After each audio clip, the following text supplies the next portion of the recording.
কতদিন পর হইতে পারে এই অন্তর্বর্তী সরকারের সময়? দেখুন, এটার জবাব কি চমৎকারভাবে ডক্টর ইউনূস দিয়েছেন।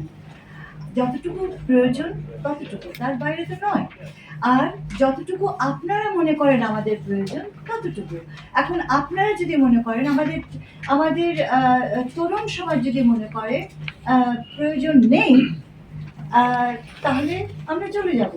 কিন্তু মাথায় রাখতে হবে যে আমাদের একটা পরিবেশে পৌঁছাতে হবে, যে পরিবেশের ভেতর দিয়ে আমাদের তো একটা অঙ্গীকার আছে, একটি নির্ভুল একটি নির্বাচন উপহার দেওয়া। এই কাজটিও তো আমাদের করে যেতে হবে। তার জন্য সংস্কার অবশ্যই দরকার, কারণ আমাদের বিগত নির্বাচনগুলো এত খারাপ হয়েছে। আমাদের নির্বাচনের যে কোড অফ কন্ডাক্ট আছে, আপনারা এগুলো জানেন, আমি আর আপনাদেরকে বোর করতে চাই না এগুলো বলে। এগুলোকে সবটুকু রিভিজিট করতে হবে। আমার ভোটার রোল রিভিজিট করতে হবে। ভোটার রোলের অবস্থা খুবই খারাপ হয়ে গেছে।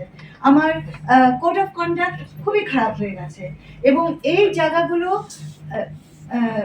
শুধরাতে হবে। এবং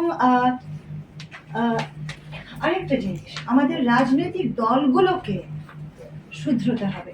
তাদেরকে গণতন্ত্র প্রতিষ্ঠিত করতে হবে তাদের নিজেদের কাঠামোর ভেতরে।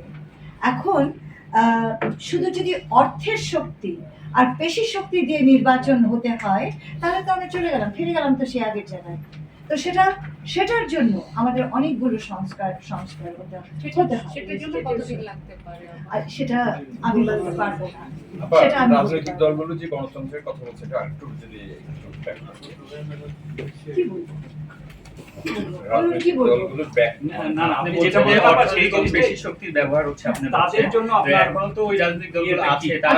একটা ছোট্ট কথা বলি। দেখুন, আমরা একটা কঠিন অবস্থার মধ্যে দিয়ে গেছি, কারণ রাজনৈতিক সংস্কৃতিটা এতই খারাপ। আমরা নির্বাচন জিতে আমরা সবটুকু নিয়ে দেব, উইনার টেকস অল, হ্যাঁ, এবং আর কাউকে সহ্য করি না, আর সকলকে আমরা দমন করি, নিজেরা একা ক্ষমতায় থাকি। এই জায়গাগুলো যদি পরিবর্তন করতে হয়, রাজনৈতিক দলগুলোর মানসিকতা পরিবর্তন করতে হবে। একটা জিনিস মাথায় রাখতে হবে যে এই মুহূর্তে বাংলাদেশের চেতনার জায়গায়, গণতন্ত্রের চেতনার জায়গায় কিন্তু আমরা একটা বিশাল শিফট ঘটে গেছে। আমি মনে করি না যে আমাদের তরুণ সমাজ যারা আগামী নির্বাচনের ভোটার, তারা এই ধরনের অরাজকতা গ্রহণ করবে। তাহলে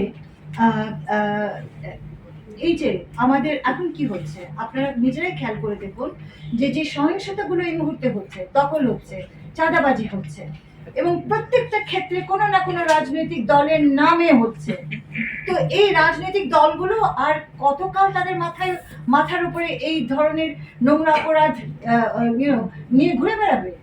তাদের দায় দায়িত্ব আছে নিজেদেরকে পরিষ্কার দেখানো সমাজের কাছে।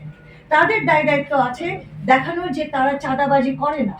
তো এই জিনিসটা তারা করুক, এবং সেক্ষেত্রে এটা তো অপরাধ, এটা তো ক্রিমিনাল অ্যাক্ট। তো রাজনৈতিক দলগুলোকে ক্রিমিনাল অ্যাক্টের থেকে বেরিয়ে আসতে হবে।